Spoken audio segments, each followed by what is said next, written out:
Boa tarde, meus irmãos. Estamos aqui hoje mais uma vez para falar do amor de Cristo.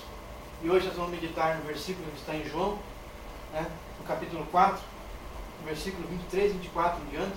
Nós vamos meditar ali naquele texto que fala sobre a mulher samaritana e a interação de Jesus com ela. Bom, Jesus tinha deixado a Judéia e estava indo para a Galileia. E era necessário passar por Samaria.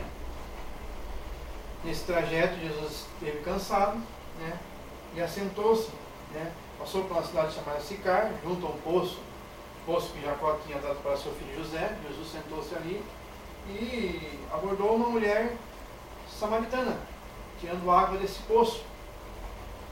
E Jesus pediu água para ela, disse: mulher, dá-me de beber. E ela olhou para Jesus e disse: como, mestre, tu me pede água para beber, sendo eu samaritana? Pois tu és judeu, e os judeus não se comunicam com os samaritanos. Jesus disse: se tu soubesses quem é que te pede água, tu entenderias. Então, continuou a interação de Jesus com essa mulher. Nós vamos estudar agora esse texto, vamos ler no versículo 24 e 23 e 24, para podermos entender um pouquinho melhor esse texto. Mas a hora vem, e agora em que os verdadeiros adoradores adoram ao Pai em espírito e em verdade, porque o Pai procura tais que assim adorem. Deus é espírito, importa que os adoradores adorem em espírito e verdade. Jesus, conversando com aquela mulher, teve várias características no trato com aquela mulher sobre a questão da adoração. Nós vemos que hoje em dia aí se fala-se muito em adoração, se fala-se muito em show evangélico, show gospel, fala-se muito em louvorzão nas igrejas, fala-se muito em hora da adoração, que o culto é para se adorar a Deus. Mas qual seria a forma exata que Jesus queria passar para aquela mulher da adoração? Notem bem que no começo dessa conversa, Jesus fala com esta mulher e trata sobre a água. Fala sobre a água, ele usa aquele meio, aquela circunstância em que ela está ali tirando água do poço. E qual era a necessidade dela? Era água física, água para alimentar o seu corpo, água para tomar banho. Essa era a necessidade dela naquela hora. Então Jesus usou essa abordagem da água, simbolizando a palavra de Deus, como a palavra que ele proferia para ela como purificação naquele momento, naquela vida. Era uma necessidade que ela tinha de beber dessa água. E nesse exato momento ela questionou Jesus, dizendo: Senhor, mas tu é judeu, como pode falar com a mulher? Ele falou: se tu soubesse quem é que fala, tu entenderias. Vamos ler aqui o versículo a partir do versículo 4. Jesus foi, pois, uma cidade de Samaria chamada Sicar, junto à herdade que Jacó tinha dado a seu filho José. E ali estava a fonte de Jacó. Jesus, pois, cansado no caminho, sentou-se assim junto à fonte. E era isso quase a hora sexta.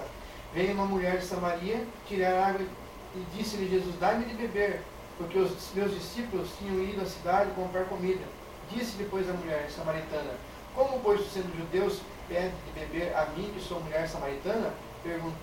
Porque os judeus não se comunicam com os samaritanos. Jesus respondeu, disse-lhe: se tu conhecesse o dom de Deus e quem é que te diz, dá-me de beber, tu pedirias e eu te darias água da vida. Disse-lhe a mulher: Senhor, tu não tens como tirar, o poço é fundo. Preste bem atenção nesse versículo 11. Senhor, como tu pode tirar, o poço é fundo? A visão dela limitada a respeito da água da vida. Eu não quero me deter muito nesse comentário aqui, mas veja, o poço é fundo que ela estava querendo dizer. Ela tinha uma certa dificuldade de entender o amor de Cristo e aonde a mensagem do Evangelho naquela hora queria alcançá-la. O poço é fundo. Muitas vezes o poço é fundo nas nossas vidas, para podermos entender qual é a verdadeira forma de adoração que Jesus deseja para nós. E disse a mulher: Senhor, tu não tens como tirar, o poço é fundo? E como tens água viva? És tu maior do que o nosso pai Jacó, e que nos deu o poço, bebendo dele próprio seus filhos e seu gado? Jesus respondeu e disse: qualquer que beber dessa água tornará a ter sede, mas aquele que beber da água que eu lhe der nunca terá sede, porque a água que eu lhe der se fará nele uma fonte de água que jorre para a vida eterna. Disse minha mulher: Senhor, dá-me de beber dessa água, então, para que eu nunca mais venha buscar água aqui, dá-me de beber dessa água, né? E porque tivesse, minha mulher respondendo, disse: não tenho marido, disse-lhe a mulher: Senhor, dá-me de beber dessa água, pois que eu não venha mais aqui tirar a água do poço. Disse-lhe Jesus: vai e chama teu marido. Jesus fez um teste com ela: vai e chama teu marido. Ela disse: olha, eu não tenho marido. E Jesus deu uma prova para ela de que ele era o Senhor, de que ele era Deus. Olha, disse bem, não tem marido. Ela não mentiu para ele. Se tivesse 5 maridos e o que tu tem ainda não é teu, né? Notem bem a forma que Jesus usou. E aí ela identificou: Senhor, vejo que tu és ser profeta, né? Eu quero chegar nesse ponto do versículo 23 e 24 aqui, nessa interação que eu fiz rapidamente aqui para procurar entender qual era o objetivo de Jesus ali. A mulher questionou Jesus naquele momento: Senhor, mas vem cá, meus pais dizem que adoram nesse monte, uns dizem que devemos adorar em Jerusalém. Onde devemos adorar o Senhor de verdade? Disse: a hora vem, e já é, em que os verdadeiros adoradores adorarão ao Pai em espírito e verdade. Qual é a verdadeira adoração? Será que a verdadeira adoração dentro de uma igreja seria bater palmas? Seria dançar? Seria saltar? Seria pular? Seria fazer N coreografias para enfatizar uma verdadeira adoração? Irmãos, uma verdadeira adoração para Cristo, para Jesus, é um coração compungido, é uma vida fiel ao Senhor, é uma vida digna, é um testemunho cristão verdadeiro. Adoração não é louvor, não é cantar. Adoração não é simplesmente entoar um canto, uma música. Faz parte também, mas não é simplesmente isso, né?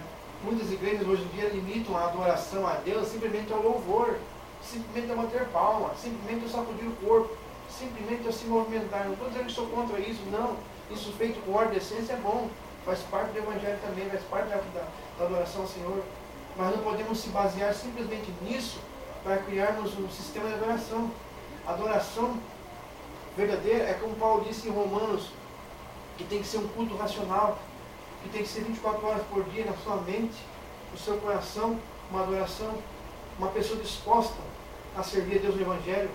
Quando você serve alguma coisa para um próximo, para um irmão, para uma pessoa que está necessitada, você está adorando a Deus. Quando você traz uma mensagem de conforto para uma pessoa, você está adorando a Deus. Veja no nosso catecismo maior de Westminster, que fala ali, qual é o fim principal do homem? Ele pergunta. O fim principal do homem é dar glórias a Deus. Foi com esse objetivo que Deus nos criou, para dar glórias. Dar glórias é o quê? É adorá-lo a Deus, na beleza de sua santidade. Mas não da forma que hoje muitos crentes estão fazendo nas igrejas, achando que a adoração é show, achando que a adoração a Deus é barulho, é gritaria. Não é.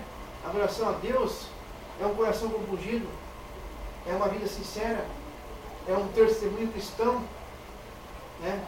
É ser fiel nas suas promessas, que cumpre e faz, é ter compromisso com a obra de Deus. Adorar a Deus em espírito de verdade é ser sinceramente sincero a Cristo. A palavra sincero vem da palavra sincera, sem enrolação, sem embromação, sem desculpa, né? Então, uma verdadeira adoração, meus queridos irmãos, quero que vocês entendam hoje, nesta tarde, que é não somente no culto, na hora do louvor, isso não é adoração. Muitas igrejas praticam qualquer outra coisa, menos adoração. Porque, às vezes, a vida daquelas pessoas que estão lá dentro, pulando, saltando, gritando, cantando, batendo palma, não condiz verdadeiramente com o Evangelho de Cristo. Se contradiz naquilo que fazem, naquilo que adoram, naquilo que buscam. Mas o verdadeiro adorador adora ao Pai em espírito e verdade. Em espírito. É no coração, é na mente, é nas atitudes, é nos seus atos que você mostra que você é um verdadeiro adorador a Cristo. E eu pergunto, você tem verdadeiros atos cristãos? Se serve a Deus realmente de corpo, alma e coração? Porque para o judeu, meus irmãos, já disse aqui outras vezes, o culto era todo momento, toda hora, não era só dentro da igreja. Muitas pessoas limitam a adoração somente na igreja, mas a adoração tem que estar a todo momento. Aqui, no trabalho, na rua, aonde for. quando você sabe administrar você sabe administrar um problema na sua vida, você está adorando a Deus. Você está louvando a Deus. Quando você passa por uma dificuldade, por uma luta, você sabe gerenciar aquela crise, você está adorando a Deus. Pense nisso, meus irmãos. Medite nesse versículo e vamos orar. Senhor, obrigado por essa oportunidade, Senhor, de falar do Teu Evangelho, Pai, de pregar a Tua palavra, Pai. Abençoa quem vai ouvir, Pai, essa mensagem. E aquelas pequenas pessoas, mínimas pessoas que vão ouvir essa mensagem, Pai, é com elas que Tu queres falar, Pai. Que nós possamos, Pai, ser verdadeiros adoradores, Pai. Adorar a Ti, Senhor, em espírito e em verdade, com uma vida digna perante Ti, Senhor. Assim te agradeço, Pai, junto com os perdão dos nossos pecados, Pai. Em nome do Pai, do Filho e do Espírito Santo. Amém. Obrigado e até a próxima.